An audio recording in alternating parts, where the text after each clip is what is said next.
Hello students, मैं doctor Sudhir Dwivedi व्याख्याता modern office management शासकीय पॉलिटेक्निक महाविद्यालय शिवाजीनगर भोपाल में पदस्थ हूँ। आज हम लोग वित्तीय लेखांकन के बारे में चर्चा करेंगे। जो हमारा आज का ये वीडियो लेक्चर है, ये मुख्यतः वित्तीय लेखांकन की प्रारंभिक जानकारी के बारे में तक ही सीमित रहेगा।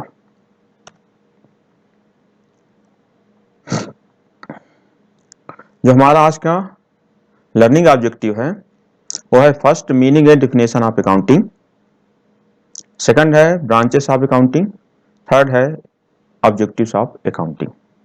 हम सबसे पहले लेखांकन क्या है और उसकी क्या परिभाषा होती है उसके बारे में देखते हैं। Accounting is a systematic process of identifying, measuring, recording, classifying, summarising, interpreting and communicating financial information. यानी कि लेखांकन एक सिस्टमेटिक प्रक्रिया है जिसमें हम कुछ चीज़ों को आइडेंटिफाई करते हैं, चिन्हित करते हैं, मेजरमेंट करते हैं, उनको हम मापते हैं, फिर उसके बाद उनकी हम रिकॉर्डिंग करते हैं, उसका हम वर्गीकरण करते हैं, क्लासिफाइंग करते हैं, समराइजिंग करते हैं और उसका हम इंटरप्रिटेशन भी करते हैं। और फिर उन सूचनाओं को से जिनको भी जो संबंधित लोग हैं उनके तक उनको हम पहुंचा देते हैं। तो ये हम कहेंगे कि ये एक लेखांकन की प्रक्रिया हुई। यानी कि हम क्या कह सकते हैं कि लेखांकन क्या है? लेखांकन वित्तीय लेन देनों के संबंध में एक ऐसी सिस्टमेटिक प्रक्रिया है जिसके द्वारा हम चीज़ों को आइडेंटिफाई करना, उनका मापन करना, उनकी रिकॉर्डिंग करना, उनका वर्गीकरण करना, उनका संक्षेपीकरण करना और उनका इंटरप्रिटेशन करना, जिससे वो संबंधित लोगों तक उसकी उपयोगिता के बारे में वह जानकारी पहुंच सके और वह अपने अपने उद्देश्य के अनुसार उनका उपयोग कर सकें। हम इसमें परिभाषा देखते हैं American Institute of Certified Public Accountants के अनुसार, accounting is the art of recording. लेखांकन रिकॉर्ड करने की एक कला है। Classifying and summarising in a significant manner and in term of money, transaction and events which are in part a list of financial character and interpreting the results thereof. American Institute of Certified Public Accountants के अनुसार लेखांकन record करने की एक कला है। इसके द्वारा हम चीज़ों को वित्त से संबंधित है उनका क्लासिफाइंग करते हैं, उनको समराइजिंग करते हैं, जो कि मुख्यतः हम उसके ट्रांजेक्शन या इवेंट से संबंधित होते हैं। इसमें हम वित्तीय कैरेक्टर्स के बारे में भी ये पता करते हैं। ये मुख्यतः वित्तीय विशेषताओं के संबंध में होता है। अब हम देखते हैं ब्रांचेस ऑफ अकाउंटिंग। जो अकाउंटिंग है, अकाउंटिंग का मुख्य रूप से 3 ब्रांच हो सकती है, 3 ब्रांच होती हैं। फर्स्ट है फाइनेंशियल अकाउंटिंग, जिसको हिंदी में वित्तीय लेखांकन बोलते हैं। सेकंड है कॉस्ट अकाउंटिंग, जिसको हम हिंदी में लागत लेखांकन बोलते हैं। थर्ड है मैनेजमेंट अकाउंटिंग, जिसे हम प्रबंधकीय लेखांकन बोलते हैं। Financial accounting, financial accounting is that branch of accounting which records financial transactions and events. यानी कि फाइनेंशियल अकाउंटिंग वित्तीय लेखांकन, लेखांकन एक ऐसी शाखा है जिसमें हम वित्तीय लेन देनों से संबंधित इवेंट्स को रिकॉर्ड करते हैं। सेकंड, समराइज एंड इंटरप्रेट, उसको हम समराइज करते हैं, संक्षेपीकरण करते हैं और उनका इंटरप्रिटेशन करते हैं। फिर communicate the results of the users, और इसके बाद जो इसको उपयोग करता है उन तक इसकी सूचनाओं को हम पहुंचा देते हैं, कम्युनिकेट कर देते हैं। देन और हम क्या बोल सकते हैं, इट डिटरमाइन प्रॉफिट अर्न और losses during the accounting periods ends. यह प्रॉफिट या लॉस को डिटरमाइन करता है वित्तीय लेखांकन के अंत में। यानी कि वित्तीय लेखांकन के अंत में फाइनेंशियल अकाउंटिंग के माध्यम से कितना लाभ हुआ है या कितनी हानि हुई है, इस बात का भी हमको पता चलता है। देन हम the financial position on the date when the accounting periods. और इसके साथ ही वित्तीय जो लेखांकन पीरियड है उसके अंत में, फाइनेंशियल ईयर है उसके अंत में किसी भी कंपनी की वित्तीय स्थिति क्या है उसके बारे में भी पता चलता है।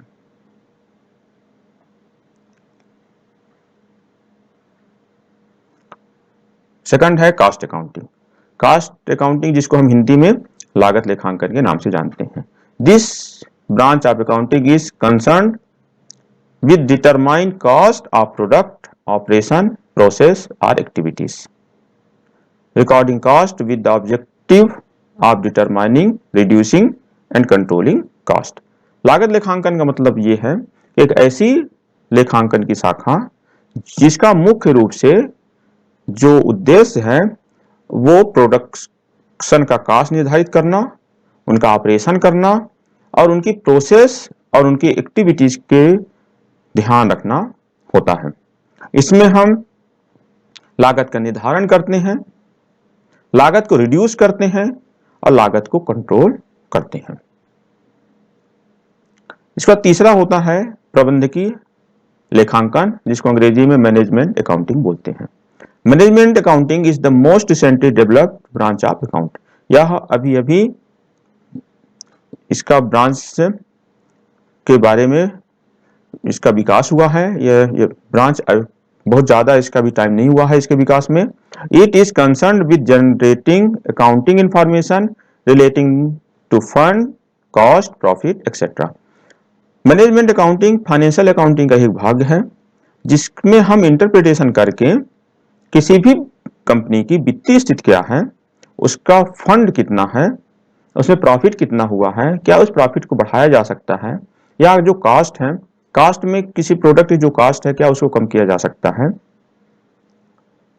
इन सब के बारे में मैनेजमेंट को जो सूचनाएं मुहैया कराई जाती हैं वो मैनेजमेंट अकाउंटिंग से संबंधित होती हैं। इसकी सूचनाएं सिंगल यूजर ग्रुप के लिए होती हैं जिसको हम प्रबंध, किसी कंपनी का मैनेजमेंट होता है उसके लिए ये सूचनाएं संबंधित होती हैं। अब हम बात करते हैं फाइनेंशियल अकाउंटिंग के उद्देश्य के बारे में। जो वित्तीय लेखांकन है उसका मुख्य उद्देश्य क्या है। पहला है इसका मेंटेनिंग अकाउंटिंग रिकॉर्ड। इसका पहला उद्देश्य है कि लेखांकन को मेंटेन करना, उसकी रिकॉर्ड को रखना। सेकंड इसका जो उद्देश्य है डिटरमाइनिंग प्रॉफिट और लॉस। फाइनेंशियल अकाउंटिंग का जो दूसरा ऑब्जेक्टिव है वो लॉस को या प्रॉफिट को डिटरमाइन करना होता है। तीसरा इसका जो उद्देश्य है वो वित्तीय पोजीशन, वित्तीय स्थिति के बारे में जानकारी प्राप्त करना होता है। तीसरा इसके द्वारा जो प्रबंध है किसी भी कंपनी का, जो टॉप मैनेजमेंट लेवल के लोग बैठे हुए हैं उनके तक सूचनाओं को पहुंचाना भी होता है। देन इसका पांचवा जो ऑब्जेक्टिव है providing accounting information to users. जो इसके यूजर्स हैं अलग अलग तरीके के जो भी लोग हैं उन तक इनकी सूचनाओं को पहुंचाना भी होता है। छठा नंबर है इसका जो उद्देश्य है, जो छठा उद्देश्य है प्रोटेक्टिंग बिजनेस एसेट्स। एसेट्स जो बिजनेस के जो एसेट्स हैं उनको सुरक्षित रखना भी वित्तीय लेखांकन का एक उद्देश्य होता है। अब हम बात करते हैं अकाउंटिंग सिस्टम। अकाउंटिंग कितने प्रकार से किया जाता है। मुख्यतः जो अकाउंटिंग है वो दो प्रकार की से होता है। The system of recording transaction in the books of accounts are two, namely first double entry system, अभी single entry system। Double entry system क्या है? Double entry system of accounting is a system of accounting under with both debit and credit। Double entry system का मतलब है दोहरा, हिंदी में इसको हम दोहरा लेखा प्रणाली बोलते हैं।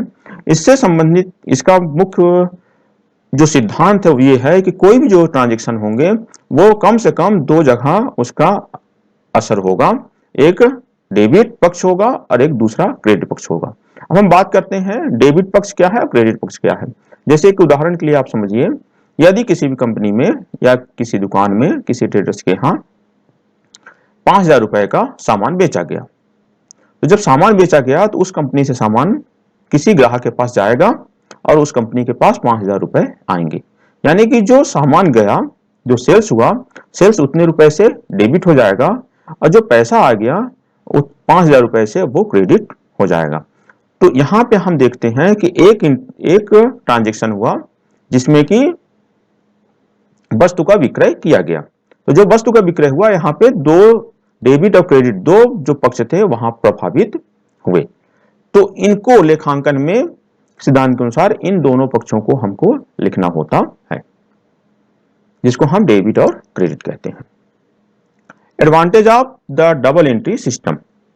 फर्स्ट है साइंटिफिक सिस्टम, यह साइंटिफिक सिस्टम है। Second, complete record of transaction. Third, arithmetic accuracy of account in insured, determining profit and loss, knowledge of financial position, full detail purpose of control, comparative study is possible, helps management in decision making. यहां पे आप देखिए double entry system में हमने 8 तरीके से इसके जो लाभ है हमने उसको पढ़ा है। जो हमारा नेक्स्ट लेक्चर होगा फाइनेंशियल अकाउंट के जो टर्मिनोलॉजी है, जो इंपॉर्टेंट टर्मिनोलॉजी है, उसके बारे में हम चर्चा करेंगे। Thank you.